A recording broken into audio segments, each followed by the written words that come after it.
The transport pods hatch hissed open with a gasp of hot vapor, quickly swallowed by the freezing winds outside. Sergeant Alira Miles stepped out first, boots crunching into the brittle snow. Her breath hung in the air like a wisp of smoke before being torn away. The cold bit instantly, but her mind, trained and calculating, was already cataloging the terrain. A flat, white expanse stretched in every direction, interrupted only by the jagged silhouettes of black ice ridges. No landmarks, no shelter. Just cold. The others arrived in staggered bursts, 6 in total. Their shapes varied wildly, and only 2 were vaguely humanoid. Each one represented a different species, handpicked by the Interstellar Dominion for what it claimed was a cooperative endurance evaluation. But the message was clear. This was a test of survival, and no one survived in a frozen hell by playing nice. Alira glanced at the creature beside her. Pale gray skin, slick and rubbery, eyes pitch black and lidless. It didn't shiver. Either it couldn't, or it was trying not to show weakness. It introduced itself earlier aboard the transport as Kex, a tactician from the Drari Syndicate. Not much of a talker, Alira had noted. Tactical, she assumed, meant dangerous. Further to the left, a bulky reptilian figure stood with arms crossed, expression unreadable beneath a ridged skull. Jagged, obsidian armor clung to its body like ice on stone.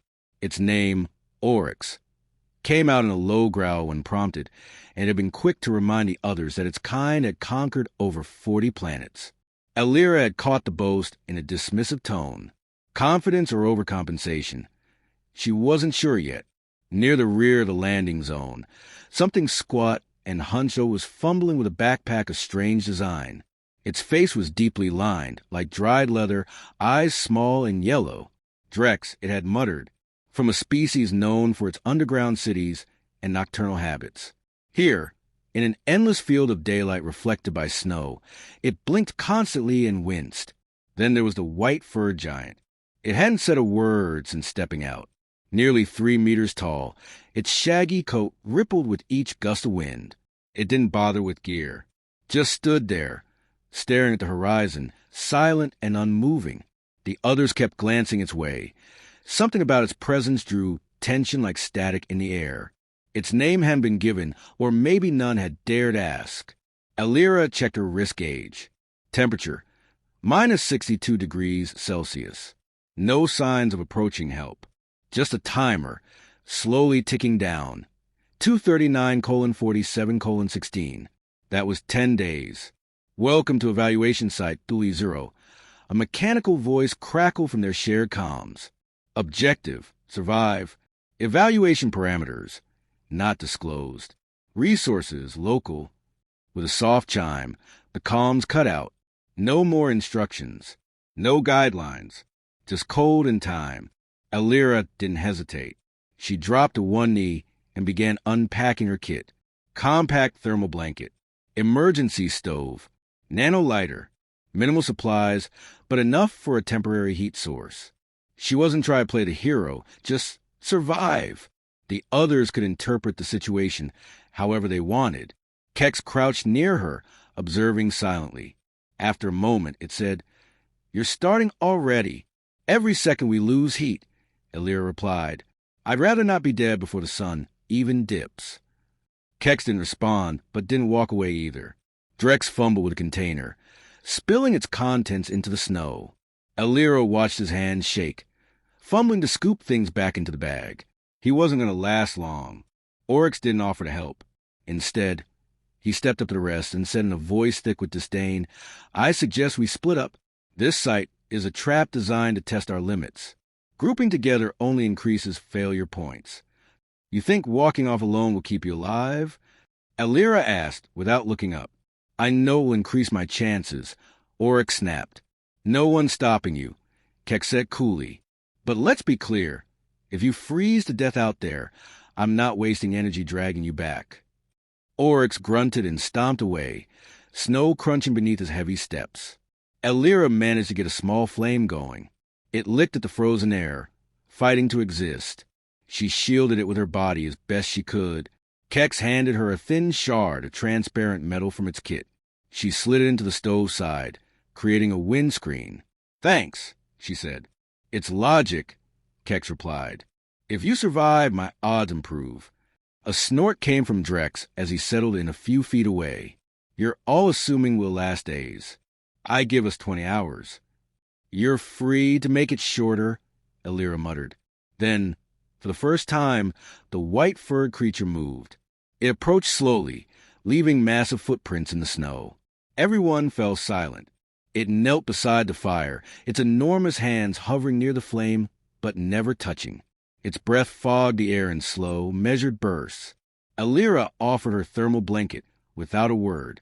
It didn't take it. "I don't think it's here to win," Kex whispered. "It's watching." That unsettled her. "You think it's one of the evaluators?" "I think it's more ancient than that," Drex muttered. Time passed in heavy silence. The fire crackled, but its warmth barely reached beyond their small circle. The wind howled around them, each gust a reminder that the elements weren't here to play fair. Oryx was a silhouette now in the distance, just a dark shape marching toward nothing. "I've got a collapsible dome structure," Elira offered, breaking the silence. "I can set it up if the stove holds long enough." "Why offer?" Drex asked. "Resources dwindle faster with more mouths." "Because we all make it or we all die," she replied. Drex shook his head but said nothing. Kex, still crouched like a gargoyle, studied her for a long moment. "You act like your survival depends on ours," Kex said. Elira gave a cold smile. "I'm just used to people not listening until someone dies." Almost on cue, a loud, shrill sound echoed across the field. They all turned. Oryx was gone. Only the faint trail of his footprints remained, leading to the crest of a rise now shrouded in swirling snow. There was no sign of struggle, just absence. "Eliminated?" Kex asked. "Or walked off a cliff," Drex muttered. "No one survived alone out here," Elira said. "Not even a warlord." None of them argued. The fire grew dim, and Elira knew they couldn't stay exposed much longer. She reached into her pack, pulling out metal rods and thin sheeting, working with numb fingers.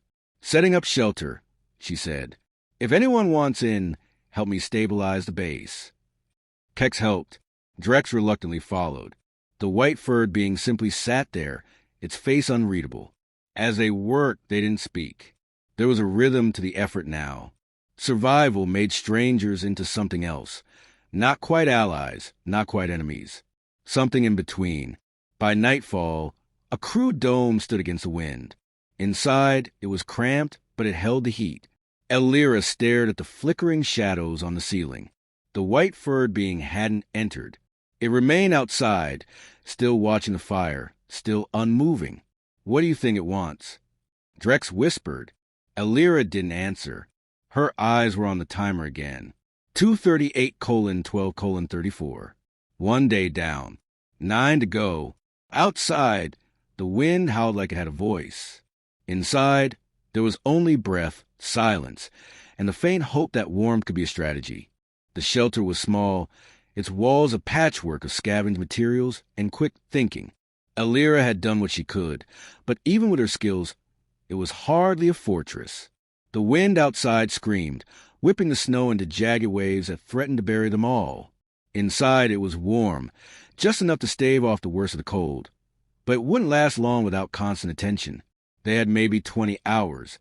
If they were lucky, Kex stood by the entrance, his eyes never leaving the flickering flames. The fire, now set in the center of the small dome, crackled with an unholy hunger, but was no match for the freezing temperatures beyond.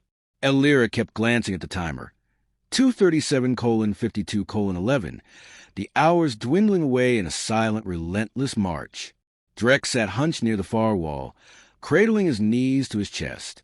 He hadn't spoken since they finished the shelter, and his gaze flickered nervously toward the entrance every now and then. The white-furred giant sat just outside the doorway, unmoving. Its massive form loomed like a sentinel, casting long shadows across the dome.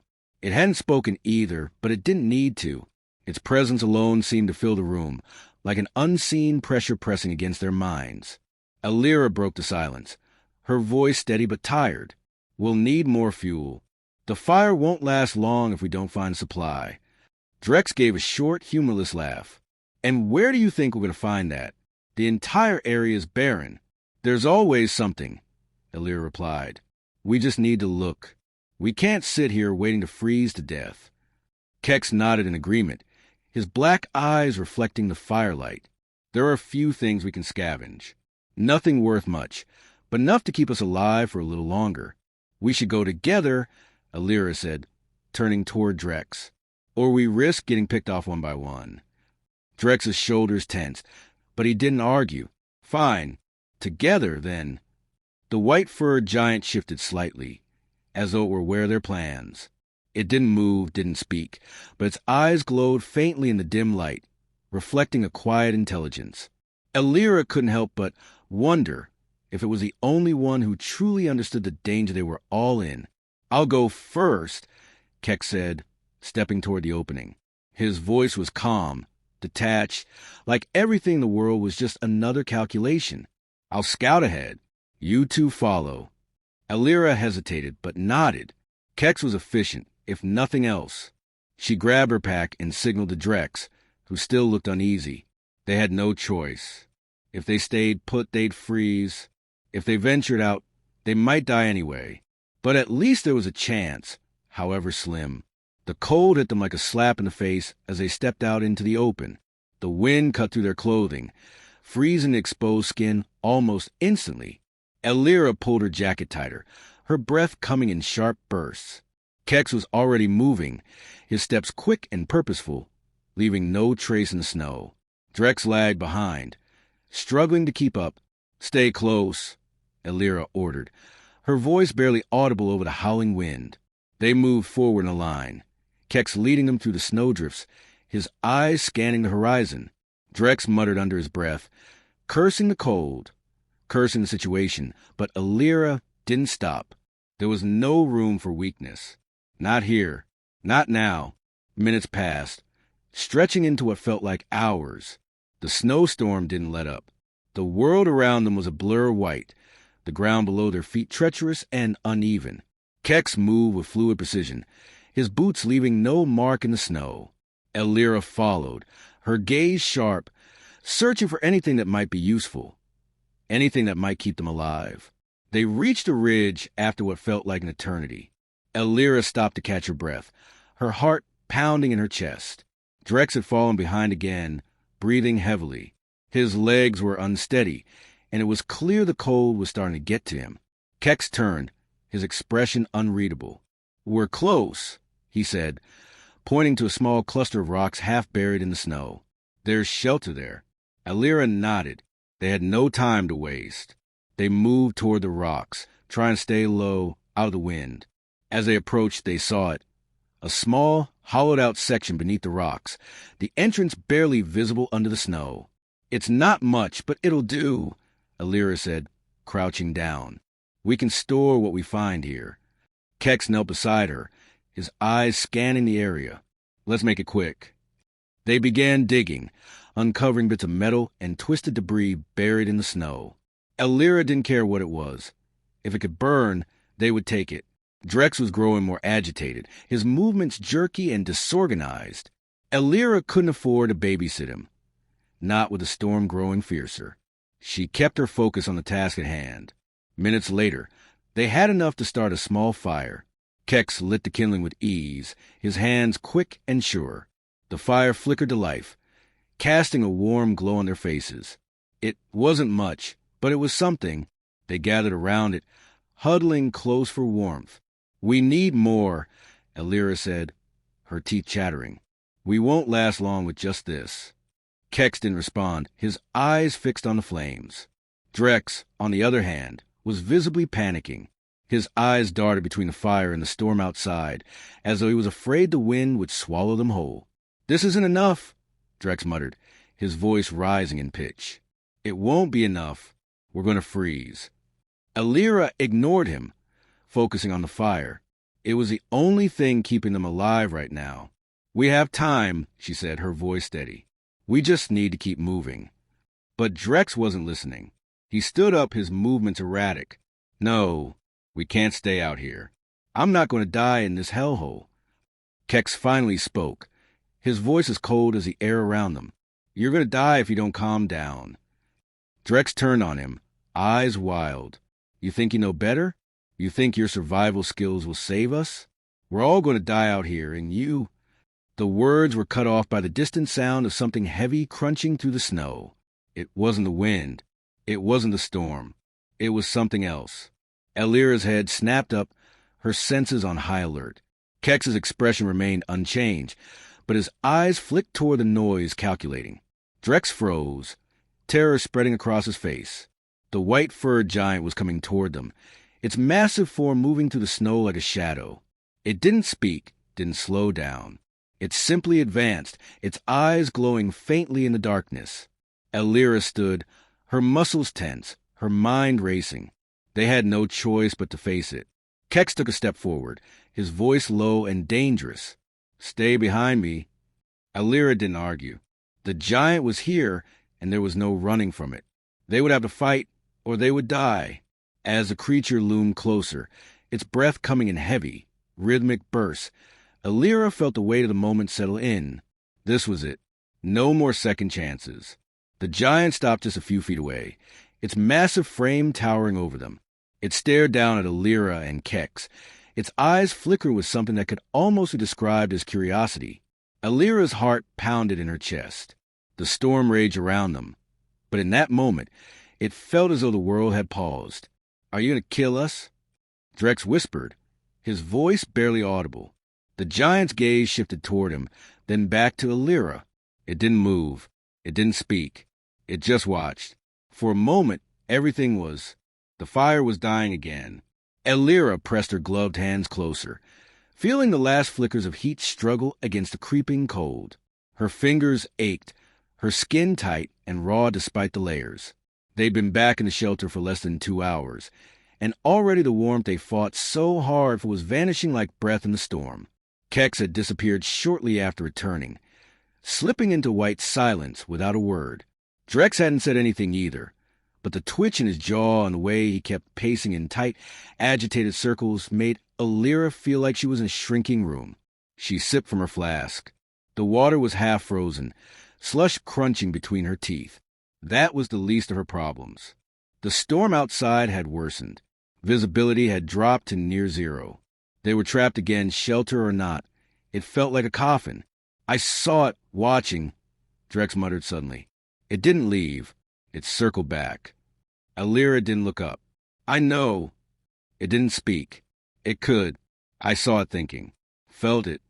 His voice was barely more than a whisper now, like he was scared the wind might carry it away. She finally looked at him. His eyes were bloodshot, his cheeks sunken. He looked like he hadn't slept in days. Then what do you think it wants? Not food, he said with a strange chuckle. We'd be gone already if it did. It's something else.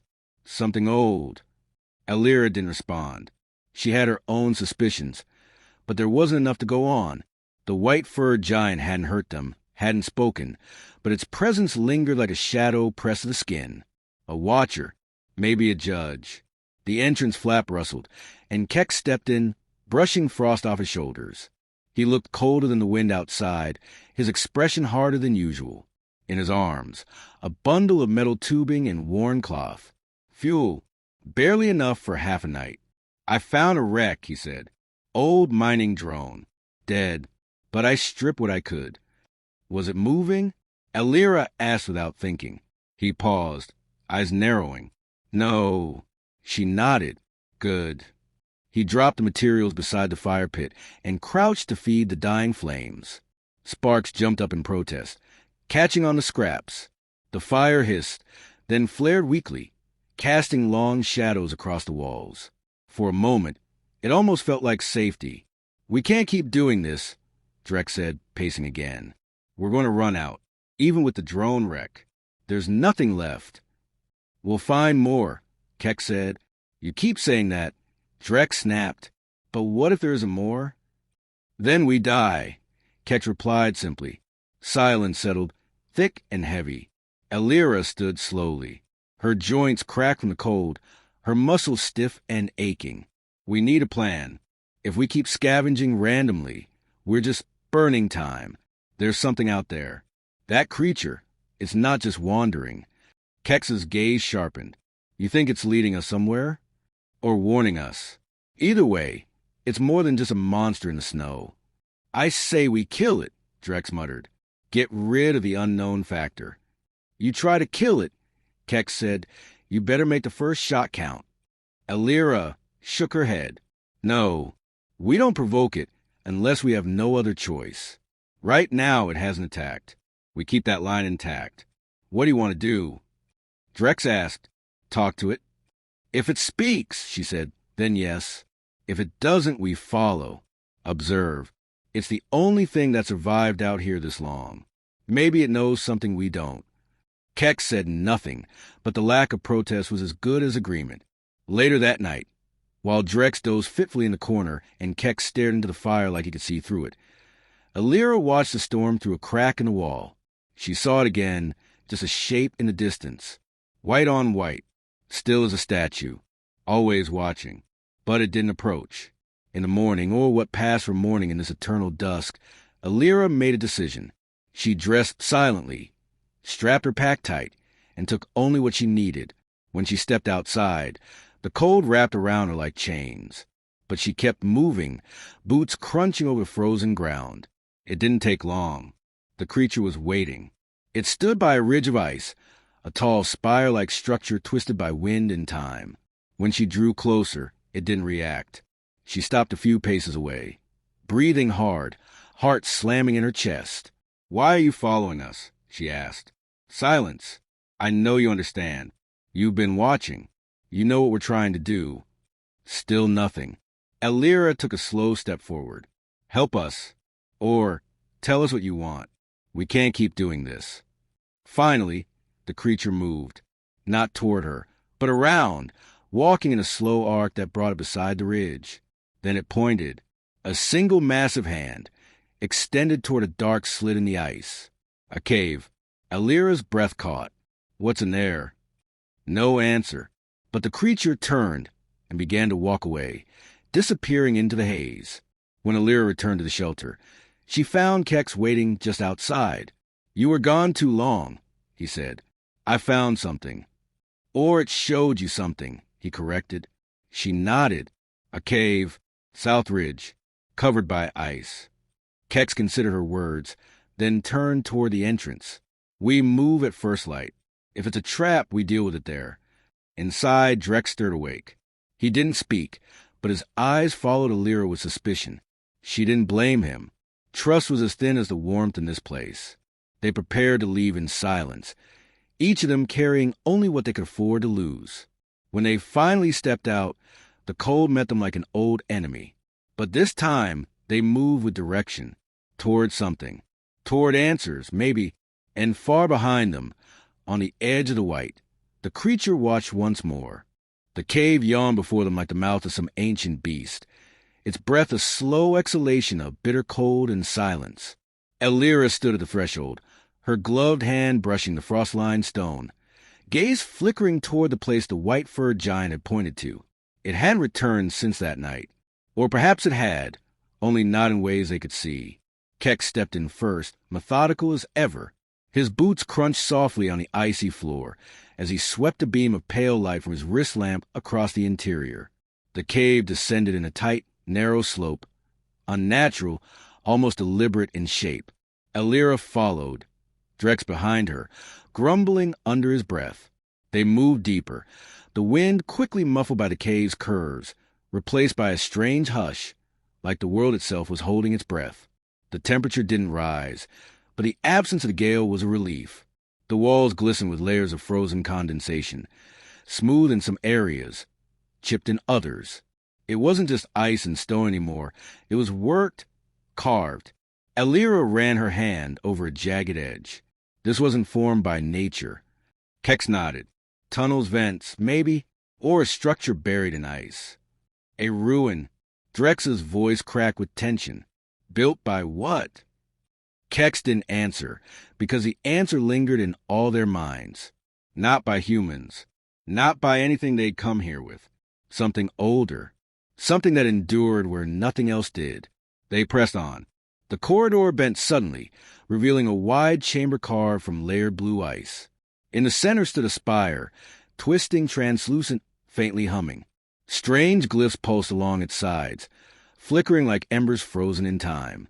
Around it lay remnants, shattered slabs, scorched debris, fragments of tools not built by human hands. The whole room felt like a wound that had been cauterized, sealed beneath time. Drex edged forward, eyes wide. This is alien, actual alien tech. We knew they were here, Alira murmured. The readings, the frozen bodies. This is where they tried to survive. No, Keck said, this is where they failed. Alira turned to him. Then why show us this?